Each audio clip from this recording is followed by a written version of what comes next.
kimi, təki, bir də tək.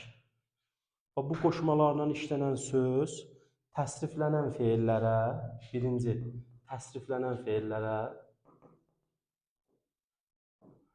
sonra sifətə,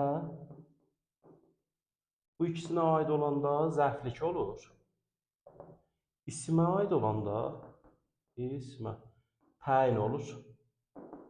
Bunu necə deyirik? Məsələn, deyirik ki, oğlan atası kimi danışdı. Oğlan atası kimi danışdı. Biraz pis yazıram. Neydi? Danışdı kimi, oğlan necə? Atası kimi. Oldu zərflik. Sonra deyirik ki, oğlan atası kimi cavandır. Cavandır kimi, oğlan necə? Atası kimi. Görürsən, cavan sifətdir deyə buna aid oldu, yenə zərflik oldu.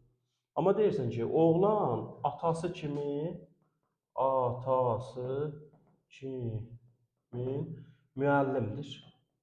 Müəllim isimli deyə kim? Oğlan daha doğrusu. Deməli deyirik ki, atası kimi müəllimdir dedik də burada, elə deyil. Dedik, oğlan atası kimi müəllimdir. Müəllim burada isimli deyə, burada atası kimi olacaq nə? Atası kimi olacaq təyin. Deməli deyirik ki, kimi, təki, tək qoşmaları ilə işlənən söz sifətə, bir də təsriflənən feillərə aid olduqda olur zərflik. İsimə aid olduqda olur təyin. Yəni bu testdə düşür və qarışıq bir mövzu olduğuna görə çox vaxt qarışdırılır.